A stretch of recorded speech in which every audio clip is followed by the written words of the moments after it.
and welcome to another episode of Multifamily Monday. My name is Jesse Greer, and I'm the Vice President of Multifamily Investments at Avison Young, and today I have a very special guest with me, Jay Witt, who is the owner and principal of Silverwing Development, who is changing the landscape in Victorian Square and Sparks. I'd have to say one of the most prolific developers that Sparks has seen in quite some time. Jay, thanks for joining me today. Thank you very much. Absolutely. So, I'm not sure if I would consider myself special, but I'll go with that. Well, absolutely, I think so. And in that type of tone too, you know, it's very interesting to see what's going on and how this market is changing down here. And what's going to be exciting about this video is it's not only going to be Jay and I discussing, you know, what's going on downtown, as you can see in the backboard right here, but we're going to have some firsthand views of the deco, for example, the atrium, and just different projects that are currently under construction. So this is going to be an exciting video. But before we get into that, Jay, I'd love to learn more about you and Silverwing Development. Okay, we started, actually I started out working for Bank of America doing pension fund advisory work and foreign clients. At the time, most foreign clients in the world thought Bank of America meant Bank of America. And so we had our lion's share of foreign clients. We did projects all over the U.S. I then went to work for an investment banking firm called E.F. Hutton, and I oversaw their conventional real estate operations around the U.S. Did a couple $1 billion there, and got tired of commuting to New York every other week after a number of years. I decided to start a real estate development operation. Yeah. Which operated primarily in California, Nevada, and Texas. Amazing. Wow. And here you are really rebranding and revitalizing the downtown Sparks, which is amazing. Yeah, I mean, you know, life has its way of giving you a closed door, and you should take that as an opportunity to look for the open door. And in this particular case, the downturn was my opportunity of something that had been back in my head for a long time, which was to get the heck out of California. Yeah. And I really moved in. We were really started here in '95, but when the downturn came, the last downturn, that was an opportunity for us to basically just focus on Northern Nevada, and that's what we're doing. Fantastic. And what's fascinating about that too, when you look at this map right here, and of course we'll interject it into the video so you can get a better view, you'll see how massive this downtown project is. But this just isn't it for you. I mean, you have other developments in Northern Nevada as well, right? Yeah, we developed since '95. We did the Sky Vista Master Plan, which ended up at about 2,400 units there. And we've done a number of other projects throughout Reno and actually Washoe County. But our focus right now is on the city of Sparks. Fantastic. Yeah. Wow. So let's jump into that then. That's the reason why we're here. I'd love to hear more about the development that's going on, because quite frankly, it's pretty darn big. I mean, you're looking at a total of roughly 1,500 units, all said and done, of which 900 of those are either completed or under construction. Yeah, we are. You know, I have my nights I don't sleep. So you know that just goes along. Although I must say, as I've gotten older, there's less of those. I've learned to go with the yin and the yang of real estate development and all the risks. So we are. You know, we're kind of unique in the market. We are not only a fairly experienced developer in basically every use, but we also are our own general contractor. So we only general contract for ourselves. Now, is that something that you've done ever since moving out to Nevada, is be your own general contractor? Is that the evolution of Silverwing Development? No, it was kind of when I started in the business many years ago in housing development. We wanted to control our costs, and handing things off to consultants and fee parties that do not necessarily have aligned interests did not bode well for my way of thinking, also since I signed personally on these loans. Yeah. So we wanted to control that, and that's what we've done, and we've continued to take that particular tack. Fantastic. Wow. So when you look at what's under development right now, there's a couple projects, right? One of them is the deco, which anyone that drives by the Nugget or on the I-80, you're going to see a 10-story multifamily being built. And that's a unique project to this market, because I think that is the only project where we've seen adaptive reuse of parking. Yeah, it's a very complicated project because we had to work. It went through the redevelopment agency. They had to come up with 2 appraisals. They came up with a little under $1 million for a dilapidated apartment. Garage. I mean, at the time, lighting wasn't functioning. Both the elevators were not functioning. A lot of the fire systems were under code. There were a lot of issues. So what we did was we agreed, the city wanted parking in that area still. Okay. So we expanded the ground level. We basically demoed the ground level out, spent $1.5 million, $2 million down in the ground level. We in turn agreed to take on 50 years of maintenance of that, and we almost basically doubled the number of parking spaces on the ground level. Amazing. And then we're giving that back to the city and to the public, and then we're building above that. Interesting. So I got to imagine when you look at the planning and entitlement behind this type of project, where it's in essence one building still, but 4 stories of it, i.e. the parking garage, is still owned by the city, and the remaining 6 floors is owned privately. No, No. we own it. Okay. We own it, but there's a deed restriction for 50 years for the ground level to be for public use. I see. Yeah. Okay. Yeah. Now, is there going to be any retail on the ground level, or is it just purely parking? No, I mean, it's all a matter of location. That property really has its retail in front of it. The existing, Absolutely. pubs and restaurants along Victorian Avenue. So there was no real reason to try to have another layer behind it. So in that particular project, there is no retail. Okay, excellent. But with the deco, I think what you're not going to see in this market that's not hospitality driven, right, or gaming driven, is you're going to see quite the amenities on this. So talk to us about maybe the pool deck or some of the other options. I think that goes back to the concept of Victorian Square. Our concept of Victorian Square is anything but mundane. We want it to be alive by night and alive by day, and we don't want anything monolithic. So you'll see every one of our developments has a different architectural style, different finishes, different amenities. So they could differentiate themselves amongst the other opportunities in the marketplace. So the deco was something I've really wanted to do for many, many years. Actually, years ago, I did the work out of the Dunes, which became the Bellagio. And without getting into all the details, at the time, we were going to do a Art Deco casino, which, by the way, all you casino owners out there, I think there's a real opportunity for that theme in Vegas still.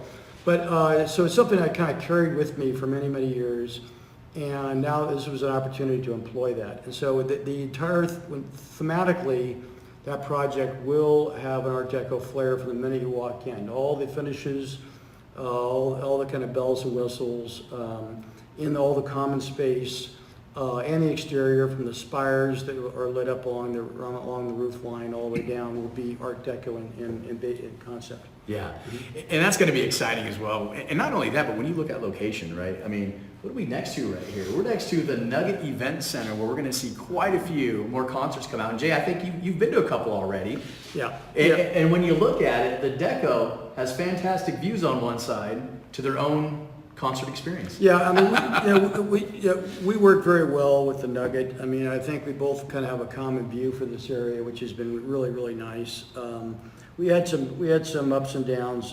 They were very short-lived, and working through a concert venue surrounded by housing, which is pretty darn unique, quite frankly. But we did get through that, and we work on all the special events with the Nugget, with the Marnell operation, and we've had a good working rapport with them throughout. So that project, yes. Last year they were kind of late on the bidding because it literally got done the day of Toby Keith's. Really? The day of? Yeah. That's amazing. So, so this go around, I'm sure I'm not in the days, the daily throes of their bidding, but I know that they bid for acts. Yeah. And they're able to get, on that earlier, and I think you'll see more events this year than last year, and that'll probably grow in the next couple of years as well. That's fantastic. So transitioning from one extreme to the development to the other, it looks like you have the atrium being built as well. Correct. So that's a good, juxtapose the deco being kind of a 1920s kind of design architecturally. The atrium is more of a modern cubist design. Okay. So it'll have a very large atrium down the center, and we've hired an international commercial waterfall company to design and install a 5-story waterfall that will basically go down the backside of the elevator core down into and Amazing. die into the atrium. So Wow. what does that do? It kind of brands that property, Yeah. but it also gives a lot of white noise to all the residents there, which is really nice. Yeah, fantastic. And then you look at the Fountain House. I mean, the Fountain House is pretty much developed out with the first 2 phases, correct? Correct. And then we have a 3rd phase as well. The first phase was here. Okay. And then we were planning on moving forward in front of the theater. The theater changed operators, so we waited for that to get completed, which was the Galaxy. And Okay. they're doing much better now. And if you haven't gone down to Galaxy Theater, please do. It's a lot of fun. It's really a class act that they've got going. And particularly in the winter months, you could park in the garage here and walk directly in. Yeah. And you could, if you want to grab dinner at Chewy's or grab a glass of wine at the winery, Yeah. have at it. So we waited for this to get rebuilt before we put these kind of boutique buildings up. Ground level there is retail, upstairs are kind of flats, and they're all elevator served, as is the building we're in right now, which is the Bridges. Fountain House 1 is a little more traditional, although the top 2 floors are all townhouse design. Okay. So, and all those units have a secure garage down below. So they're all, every project is kind of, like I said, very, very different in concept, and that's kind of the direction we want to continue to follow. Now, Jay, what I like about this is every project is unique, but you're developing this with a global view. Now, we talked about view corridors. We talked about a whole gamut of items that really create this as one overall development with individual unique projects inside of it. Talk to us about that. Right. So you can't, it would be a shame to basically just try to maximize any one particular site without considering the sum total of what the project will be to the community in 10, 20, 30 years out. So you really need to be considerate of the entire nomenclature of Victorian Square. So by example, what we're planning here, it doesn't really show, it's hard to see, but on the camera. And Jay, just to enunciate what this is, we're talking about the promenade, That's right, the Which is a promenade. future development that's under planning It's right in now. planning right now. Okay. So instead of basically coming all the way across here at 12 stories and blocking light and views in both directions, we're just loading the units in the front and dropping just down to a 3-4 story garage here, which will maintain light and view corridors from Bridges, Deco, or Fountain House going towards the east. So, and since the views to the west include the Sierras as well as the downtown Reno and such, they're worth trying to maintain. So that's some of the things we've tried to work into. It'd been a lot more cost effective to just carry our building all the way across this deck, but that's not in the best interest long term of the community. Which I think is important because this development really is for the community. I mean, it's to bridge a housing shortage that we have, really update and upgrade the Victorian Square, which hasn't had something like this ever, in my opinion. Yeah. So let's talk a little bit about that. I think at first there was a lot of misunderstanding about this project and what it'll bring to the community. I think one of it was parking, right? Mm-hmm. One of it might have been, how can we still maintain all the wonderful events that go along in this community while having this development? And it sounds like you found a solution to both of those. Well, I think you have to look over the history. People that may know the area know that this area was pretty much built up around the turn of the century, around 1900. And by the 1980s, a good part of it was dilapidated and needed to be redeveloped. Functionally obsolete, it sounds like, for the most part. Very much so. What we then did is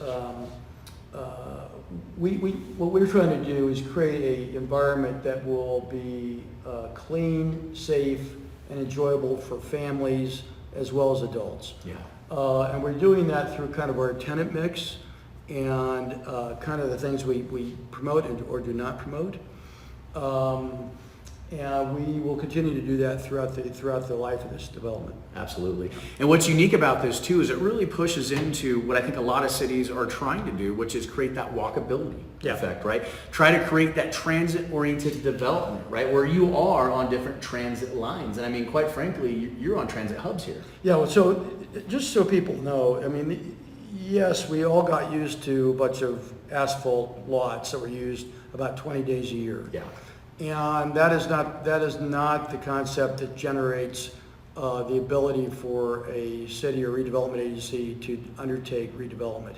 The cost of basically buying all these little projects that are now being reconstituted into a new area is very, very high. And the only reason they were paved over is because pretty much of the downturn.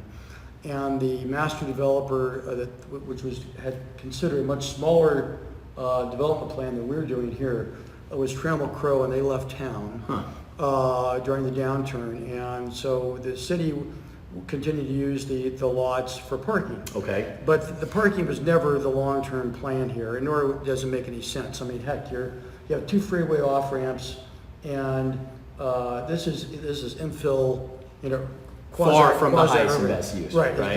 It's not in the best interest. And if people come down here, as they see it develop at night with the lights on all the trees and on the buildings, and the fact, we've not had one major violent crime in this area since we've been down here. These are the kind of things, and we're very proud of that. I mean, we have cameras everywhere. We probably have more cameras per this area than London does. There's CCTV. And so we try to really want to make sure you feel safe and you enjoy your time when you're here. So it's not all parking. No, it's not all parking. It's going to be a lot of different things. We're planning on doing more retail in the promenade area. There's retail still to be filled in the Bridges area, which is the building we're here right now. And we're about to wrap up the last lease in front of the theater here. So, it's going to be a really enjoyable place for people just to come and bring friends, maybe coming from out of town, or maybe on a repetitive basis, particularly as the weather gets better when you can be outside. Absolutely, absolutely. Now, with the projects that are under construction right now, which we have the atrium and the deco, what is your expected completion date of those for those excited to move in? Fall. There's completion dates from my standpoint. There's completion date from a health and safety, which is called a certificate of occupancy. Mm-hmm. So the certificate of occupancy of those 2 projects should be probably in the September of this year period. That's exciting. Now that means we will release. That doesn't mean we're ready to release every unit at that date, because they're safe for folks to have occupancy. They're not acceptable to us. We have not punched out the unit.